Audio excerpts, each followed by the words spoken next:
Alrighty, well, thank you everyone for the invitation. Paul graciously invited me to give a talk, and I believe it's on the liturgical year, the season of Advent in particular, and then the rite of Christian initiation. So the very first thing that I just want to talk about is what the liturgical year is. That's something that's simple, that's something that I think we've all lived through. Advent, Lent, Christmas, the Easter time, all those calendars, all those times, they're meant to help us as Christians draw closer to Jesus, draw closer to God. The church describes us as a pilgrim people. So every year, it's not just where we are physically, but also where we are in our time. We're called to remember and to recall a particular thing of God's relationship with us, and how it is that He's calling us deeper and deeper into the midst. Oh, sorry about the Can you borrow your key down with your car? Oh, okay. Here you go, bro. Thank you. No problem. I'm like, I know that shadow. So, very simply, the calendar is not supposed to be dating specific events. We don't believe that Jesus was born on the 25th. We don't actually believe that Easter happened exactly the day that Easter is going to happen this year. That's a little bit easier for us to believe because Easter moves around. Those points are actually all connected one to the other and show how it is that God has touched us and God is present to us in different parts of our life. So every single season is meant to dive us into the mystery of God, and it's meant to dive us into how it is that God's moving in our life. I'm not going to talk about Advent or Christmas just yet because that's going to be the bigger part of the talk, but something as simple as Lent. We begin Lent with the reading that Jesus enters into the desert, Jesus enters to be tempted by Satan, and then at the conclusion of Lent, or at the conclusion of those 40 days, Jesus then begins his ministry. For us, we begin with Jesus just before he enters into the desert, and we end with the end of his ministry. So it doesn't exactly match what's happening in the gospel, but it's not supposed to. Lent is supposed to be a time for us to see ourselves where we begin as Christian disciples of Jesus, and then notice what are the things in my life that I need to abandon. So what is it in my life that still has control of my heart? Is there something pleasurable that I want over Jesus? Is there something wealth-wise that I want over Jesus? Do I want power or fame more than Jesus? All of us have this. All of us are going to struggle with this. During different seasons of our life, we're going to suffer with some temptations more than others. Lent is meant to be a time for us to slowly begin to let go of those temptations. There is a temptation in Lent to say, at the beginning of Lent, I'm going to give everything up. I'm going to be the perfect Christian, and I'm going to let go of everything that is holding me back. That's good. We should give up sin and everything. That's not very helpful. To say, I'm going to give everything up. Well, by day 2, you're going to give up and say, well, I'm done with this Lent thing. That's not what Lent's meant to be. Lent is a time to say, maybe what is one thing that is really holding me back from my relationship with Christ? Thank you. Actually, you can take mine because I'm using the bar. So, oh, that's right. Thank you, brother. What is that one thing that is holding me back from loving Jesus in this moment? So, if, for example, and it's not normally the biggest bad thing that I do, I might just be a liar. Like, I might be telling white lies here and there, or there might be one person in my life that really gets on my nerves. Everyone has that. What is it? I still remember, for me, I wanted to give up something silly. I'm like, well, I like Flaming Hot Cheetos, so I'm going to give up Flaming Hot Cheetos for Lent. And a friend of mine, we both knew someone that we both really struggled with. I'm not going to say his name. But that friend of mine said, well, I'm going to stop thinking bad things about him. And whenever I think a bad thing about him, I'm going to say a quick prayer for him. I'm like, oh my God, like that's really, I couldn't imagine letting go of that anger and that hatred for that other person. That inspired me to say, what's Lent really about? Is it really just making me feel miserable? Or is it meant to actually change me a little bit more towards the heart of Jesus? So that might be something that I would invite all of you, or both of you guys, to consider as you're walking to confirmation, right? And then confirmation? Okay. As you both walk into confirmation, as you both walk into diving deeper into your faith, to say, what is it that, if the Spirit is meant to come upon me and inspire me and transform me, what's one thing holding me back concretely that I can target? That doesn't mean I'm going to be perfect at the end of it, and my friend didn't do a perfect job either with his commitment. Halfway through, he's like, oh, that beep, beep, beep, beep, beep, beep. And he's like, nope, I'm getting back on the wagon. And that's what the liturgical calendar is meant to do. We're not going to be perfect. We're not going to go through a perfect line all the way up to grace. We're going to be falling and rising. The goal is, are we steadily rising, or are we kind of staying in the same trajectory? Lent leads us to Holy Week, the holiest time of the year. The moment that we recall why we're Christians, that the moment that God says, I love you so much that I'm going to send my own Son to die for you, and die the worst death possible, so that you can have life. Everything about Jesus' life, Jesus' ministry, and his death was meant so that both of you, and all of us could enter into the joy of his life. We enter in through Palm Sunday. Everyone's joyful, everyone's happy, and very quickly it goes downhill. And that's just how it is in our own Christian life. Jesus enters into our life, we're happy, we're excited, and then Jesus starts asking things of us. Don't lie, don't steal, love your neighbors, love your enemies. It's much better to choose bad, to choose the good. So the more that we say yes to Jesus, the more that we're going to have to struggle within that little demon that sometimes we carry within us, and that we listen to and say, I don't want to forgive. Jesus forgave me, so I'm going to forgive. I don't want to help this person that I just don't like.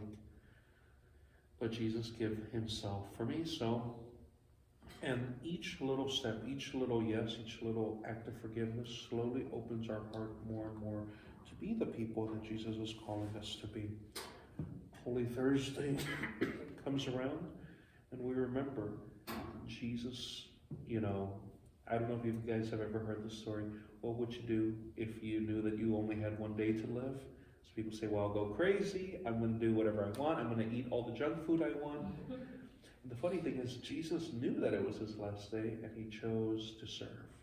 He chose to give himself for others. He chose to wash the feet of his disciples. So it kind of gives us that model. The knowing that this moment might be your last. So what does Jesus do? He decides to show us how it is that he loves us in every moment, even in the last. Good Friday comes around. We remember Christ's crucifixion. We remember his ultimate sacrifice. And we remember that all those 3 days are connected. The Good Thursday, Holy Thursday, the institution of the Eucharist, which is then made present in the cross. And the fruits of that are the resurrection, what we're called to, living free of sin, living free of death with Jesus forever.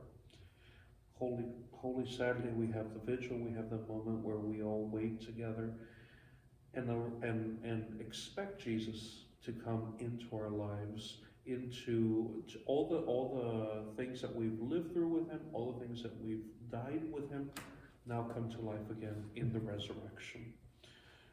Then, after the Lent season, after Holy Week, we actually enter into one of the longer seasons, Easter. We have all these weeks that are constantly touching on different aspects of who Jesus is because of what his resurrection means for all of us. It takes us many, many weeks to go through all the different things that Jesus did for us. So for example, the week after Easter, we celebrate Divine Mercy, a A few weeks later, we celebrate Jesus as the Good Shepherd. And that all culminates 50 days or 50 minus, I'm trying to remember what it's called. That culminates with the ascension, Jesus rising into heaven, showing us where we're meant to be, and then the coming of the Holy Spirit 50 days after Easter. All these days, all these times we're just slowly trying to remember that we're also on this journey as a soul, going with Jesus, going into heaven, participating with him in what our soul is meant to be with forever. But because we're in time, because we're people that still need to grow, still need to love, we have the year repeating itself over and over and over again. Then comes everyone's probably least favorite time, or at least it's my least favorite time, ordinary time. It doesn't come from it being just ordinary or simple. Sometimes there's a lot of mysteries that are discussed in ordinary time. Ordinary time comes from the Latin. This is the time that is numbered, ordinatum. So that literally just means the numbered time. So that's why you hear the 33rd week in ordinary time, the first week in ordinary time, second week in ordinary time. That just means because we don't have a special season for them, so those times have numbers attached to them. Is that making sense so far? So, and then the liturgical calendar, the liturgical year ends with the celebration of Christ the King. So Christ the King that we're celebrating today shows us what is this whole year about. It's about crowning Christ as the center of our lives, Christ as the center of our calendar. So all those good things, we offer them to Christ. All those bad things, we also offer them to Christ and ask him to transform them, to heal them, to change them, to bring them to new life, because we believe that he's the only one that can change not just the good into glory, but also the bad into something that can be healed, something that can be forgiven, something that can be changed for his good and the good of all. Let me dive a little bit now more into Advent. Advent is 4 Sundays before Christmas. And these Sundays are meant for us to wait for the coming of Jesus in 3 distinct ways. So the first half of Advent is meant to look at the readings as Jesus coming at the end of time. So the first week of Sunday, or the first Sunday of Advent, second Sunday of Advent, both those Sundays will have something related to Jesus coming at the very end, at the apocalypse, at the moment when all of us will see Jesus face to face as our King.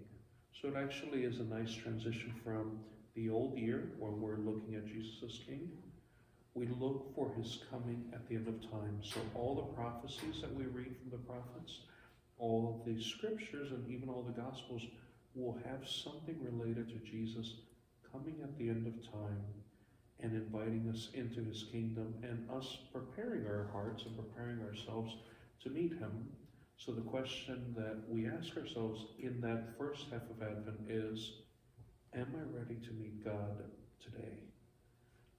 If I told you, the end of the world's happening in 10 days, it shouldn't change how we act, because you might still meet God tomorrow, a bus might hit us, something might happen, something might bring us to Jesus quicker than we expected. So that first half of Advent is meant to recall, you're mortal, you and I will one day meet God. Am I ready? Am I prepared? Every single day, every single hour that passes by is one day that brings us closer to Jesus, one day that brings us closer to God. Is that something that I'm looking forward to? Am I happy and am I confident in seeing Jesus? Or is that something that brings me fear? Is that something that makes me uncomfortable? Is that something that makes me feel anxious? If it is, that's not a bad thing. That simply means we're called to change in ourselves. We're called to transform ourselves, to say, something is wrong. How do I fix it? How do I change myself in that? The second half of Advent is focused on the historical coming of Jesus. So we look at the story of Mary and Joseph coming to know about the pregnancy, eventually going to Nazareth, and then remembering that moment that Jesus was born for you and for me, that his life was given right from the moment of his conception to his birth for all of us. The church doesn't commemorate things historically just for the sake of history, kind of like we do with 4th of July. Like 4th of July, that's a nice holiday, it's a nice memory of what happened, but the deeper meaning that we celebrate in Christmas is not just, oh, Jesus came historically. You know, Jesus was born, but for us. The incarnation happened for us. So it's a time for us to meditate on what does the incarnation mean? What does the God that created the universe, that created time and space, that is outside of time and space, what does it mean that God was born, that God slept, that God cried, that God couldn't speak for a while, and that all of that was for me? So it's something that saints tell us, you know, think about that. Jesus, when he was little, couldn't feed himself. Mary had to feed him. Jesus, when he was little, he was the Word of God. He couldn't speak. Joseph, Mary needed to speak to him. They needed to show him, Mama, Dada, like he was a little baby. Can you put yourself in the middle of that story and say, God who gives me speech now needs to learn speech from me? So what does that mean? Am I teaching Jesus as a little one how it is that he is to speak? Well, that would mean that I need the love of Jesus in my heart to be able to encounter Jesus where he's at. I need to be the one that's nourishing Christ. How am I doing that? Am I attached to his love, or is there still something that's holding me back? Those are the two comings of Jesus that we normally talk about.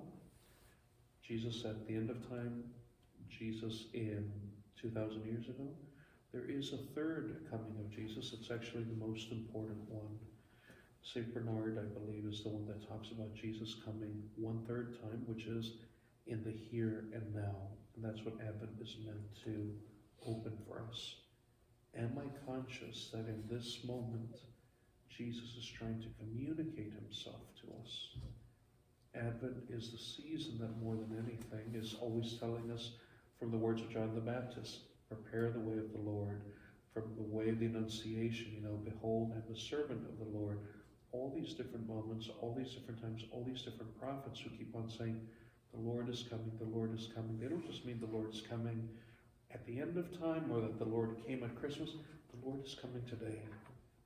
When you see your kids, when you see people that you love, when you see people also that get on your nerves, those people in some way are revealing to you who Jesus is because they are part of his body by baptism. There are those that in some way show you this is how Jesus loves you, by the face of your little ones. This is how Jesus cares for you, by those people that are in your lives. And this is how Jesus needs you when you see those people in your life that need extra help and also kind of get on our nerves.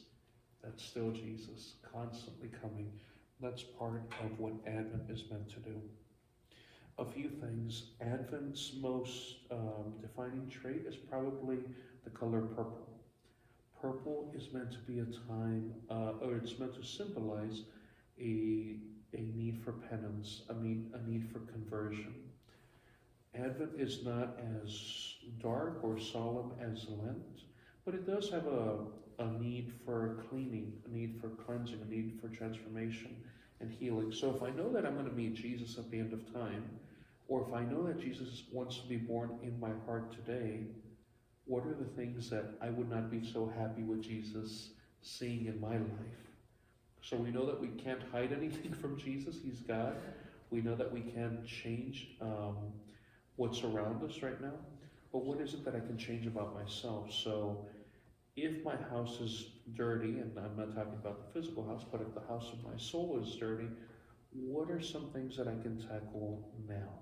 So just like in Lent, we try to prepare the way for God and prepare the way for our discipleship. How am I preparing for my encounter with Jesus? And what's one thing that I could do to be more open to the presence of Jesus coming to us? A great great image that I've sometimes have seen is, imagine if you were traveling with Mary and Joseph to Nazareth. It's going to be hard.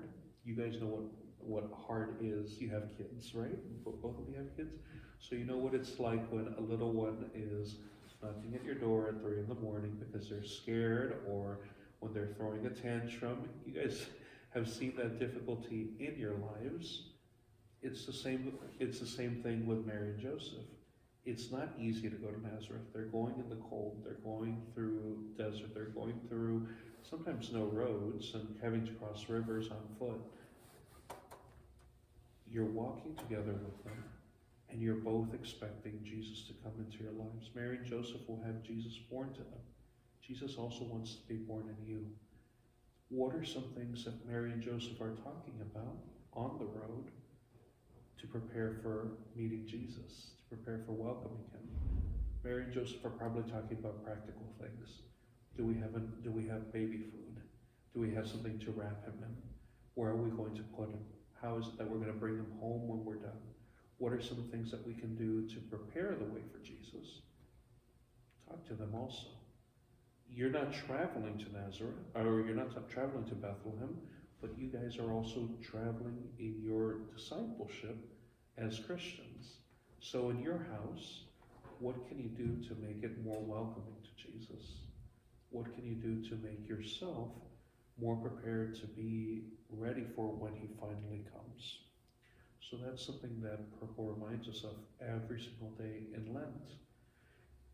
Halfway through, on the third Sunday of Lent, we switch over to pink. And the reason that we wear pink is it's meant to be the halfway point, the reminder that we're rejoicing. God's almost here. God's almost prepared. God's almost about to be born in us. And it's a good reminder that yes, we are struggling. Yes, it's a process to clean up our act, to clean up our home, to clean up our soul. But it should be something that gives us joy. It's not just a chore. It's taking us to be with God, be with the Lord. And that's what all the readings are about. Yes, they're telling us to prepare, but they're also telling us, rejoice, Jerusalem, and be glad your God is coming. Your Lord is coming. He's covering up your shame. He's covering up your sinfulness. He's someone who is meek and humble of heart. There are three things that the church always recommends for both Advent and Lent to prepare. So prayer, I think that's the most basic one. Pray every day. If you're in a habit of praying, wonderful. If you don't have a habit of praying, that's all right. You can begin with Lent. It doesn't have to be anything complicated. Sometimes people say, well, I need to do a rosary, I need to do a novena every day, I need to do this every day. Forget about all that. If you don't know how to pray, just take 5 minutes in the morning, or I'm not a morning person, I have to pray at night. If you're like me, pray at night, it doesn't matter. In the middle of the day, if you ever pray, do that. 5 minutes. Lord, help me. Lord, I'm sorry for what I've done. Lord, thank you for what you've given me. Start with 5 minutes. The more that you do that, add 5 more minutes, but not of saying the same things over and over again. Just 5 minutes of silence, of quiet, and let God speak to you. You might say, well, I don't know, like, how does God speak to you? You'll know.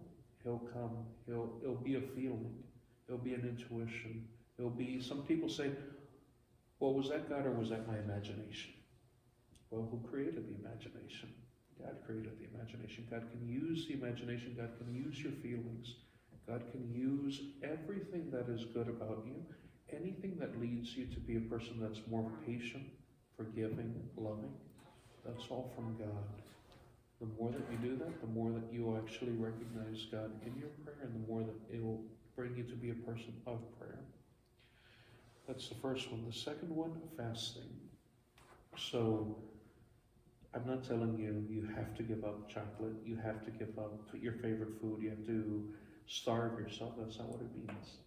Fasting is saying no to something that is good in your life, but you're saying no to it so that you can fill that thing that thing brought to be a little bit closer to God. So, For example, if let's say you have a YouTube addiction, or maybe not even an addiction, like at the top of the hour, I watch YouTube just to distract me from work. All right, like, can we give up 2 minutes of that YouTube and just fill it with prayer, maybe? Or you can be like me, I'm always on Instagram. Can you give up 5 minutes of that Instagram time to be with someone, do a good thing, change that to God? Fill those negative, or not negative things, it could be neutral things like Instagram, unless if you're on it 24/7, then that's a problem. But if you're filling up that little time that's neutral with something that's good, it also brings you a hunger for God and a desire for God. And the final one is almsgiving. It's not just giving to the poor, it's also giving of yourself in some way that someone might need you.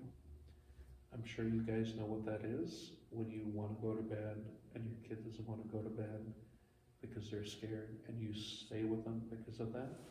That is a form of almsgiving. You're giving of yourself. You're giving of your energy. You're giving of your time to make them feel comfortable.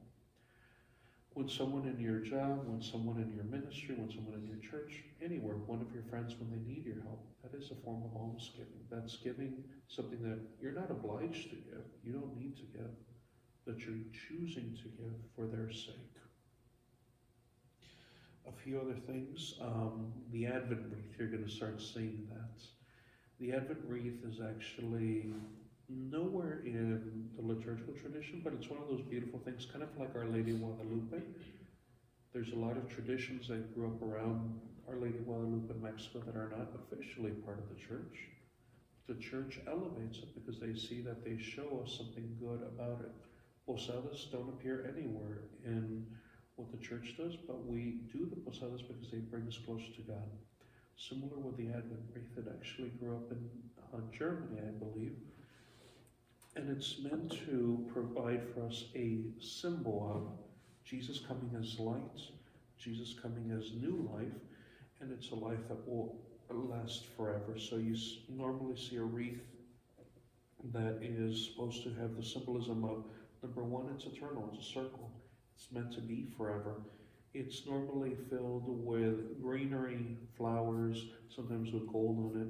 And it's meant to be symbolize the abundance that Jesus brings, especially in the time that's very cold, the time that, as you can see, everything slowly is starting to die.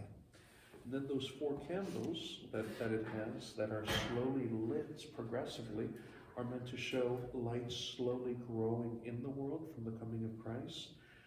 Time of preparation as Jesus is coming near, and also each and every one of them individually symbolizes the liturgical weeks. So we have purple, again showing that need for repentance, that need for change, and then you have the pink for the 3rd week that symbolizes the joy that the Christmas is almost upon us. At the end of Advent, or everything that's pointing to Advent, is again pointing to Christmas. One of the biggest mysteries that we celebrate as Christians. And we celebrate the entirety of Advent, preparing for Christmas, and then we unpack Christmas over a whole season. So we go until Epiphany, the coming of the Magi, because it's such a huge thing that God became man for us, that God gave his life as a baby for us, that he begins living and breathing and moving among us. So again, Advent is preparing us to celebrate the mystery, and as soon as Christmas hits, we begin to develop the mystery and to see what it means. Right after Christmas, we celebrate Holy Family. So God lives in a family. What does that teach us about God, and what does that call us? That God lived in a family. How are we meant to be a family like Jesus, Mary, and Joseph? What's our relationship? And I don't mean just biological. What's our church family like? What is that greater family, greater network like? There's a lot more that we can talk about Christmas, that we can talk about Advent. Those are just the little points that I wanted to highlight. Next week we have the rite of welcome, right? Yes. Next week is the rite of welcome. And that's the time when you guys will officially be received, or no, not you guys, you're already baptized, right? If you weren't baptized, the rite of welcome is a moment when people who are not Christians begin their process of entering into the church. The community welcomes them. They're not baptized yet, but they've already been officially welcomed into the community as they walk the liturgical year, just like all of us walk it. But with their goal is to slowly, through different rites, especially during Lent, they begin to let go of their old life as they enter into the Easter mystery of baptism, confirmation, First Communion. We follow them, we support them. You guys might not be confirmed, but you also are part of that welcoming of the people who the church welcomes. So that's always another important part in the life of Christians, that it's not just about us and our journey with Jesus, but it's also our accompanying of others to allow them to become Christians, to allow them to grow in the love of God. That's my presentation. I wanted to give time for questions or doubts or anything. I don't know if Paul, if you wanted to add anything. Yeah, next week we're having the rite of welcoming. Yes. So it would be for them. Oh, it is for you. Never mind, I take that back. The rite of acceptance is the one that. Yes. Mm-hmm. So yeah, there's two different rites for Yeah. people who are baptized. I take that back. I made a mistake there. I think that I get it confused too. But Yeah. Anyway, Yeah. so when you come to church next week, please come. Bring your sponsor.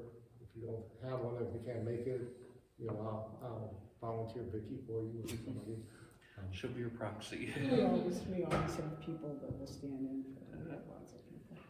And if That were here at the meeting.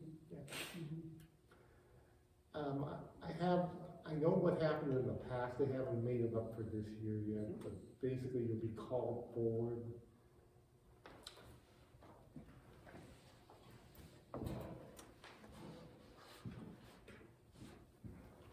Okay, here's what I have.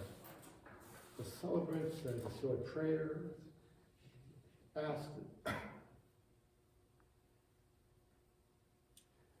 basically says, are you prepared to reflect more deeply on the mystery of your baptism, to listen to the apostles' instructions, to gather with us for prayer, and to join us in the love and service of others? And you say, I am. All right? Yep. Mm-hmm. And then ask the sponsors basically the same thing. And then there's, he'll bless you. And there's still more. There's the prayers receiving you. And then he says, next I call on those who, I'm sorry. I started on page 2. Yeah. There's a prayer, and he asks if you're present. You stand up and say present. Then we do what I just said. He'll ask you if you are ready to join us in the love and service of others. You say, I am. And then you... Maybe we can also send them this as a copy, just so they can also pray with it. Yeah, I'd like to, except this is from 2 years ago. I'm not sure if we were using it exactly this year. I could. Yeah. Just substitute your names for the people whose names are there. Mm-hmm. Actually, mine was a little longer here. Oh. Remember that?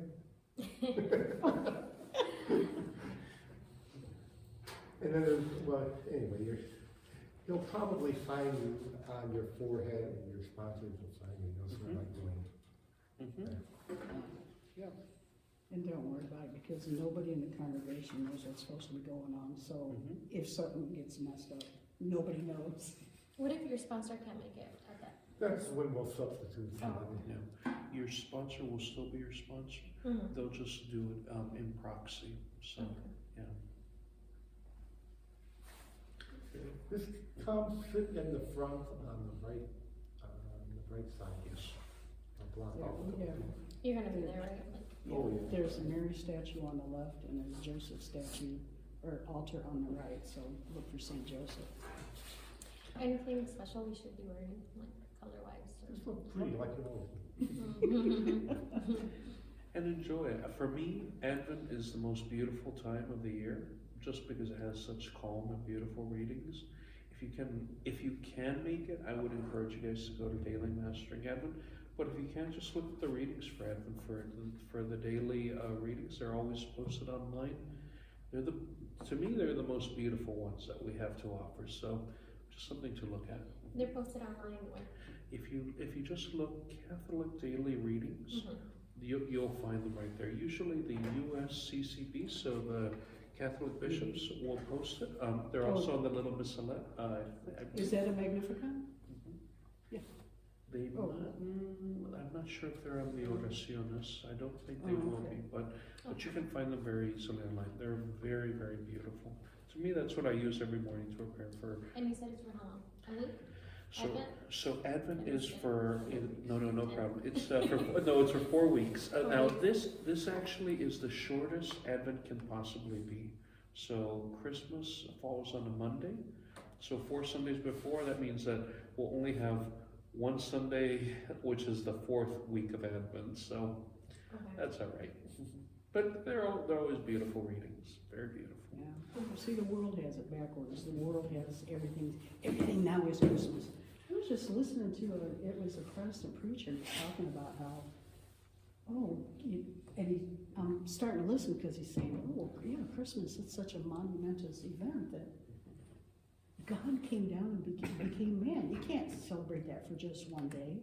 And I'm thinking, he's going, and he says, that's why we have all the lights up now and everything, and the kids are all excited. Now is Advent. Catholics have the Christmas season, Christmas Day, and for 8 days afterwards, we're still celebrating the day. After that, then we're celebrating the Christmas season. And same thing with Easter, because it's not just a one-day event. Any questions? Any comments? They never do. Once in a while, but they're just taking it all in, which is what I do. I listen, and then I mull it over in my head. Well, just know that Father Ryan, Deacon Brian, we're praying for all of you. I'm praying for all of you, and we're accompanying you. We're holding in our prayers every day. So, good luck. We're with you. If you guys ever need anything, please don't be afraid to reach out. Thank you, Father. Absolutely. Paul?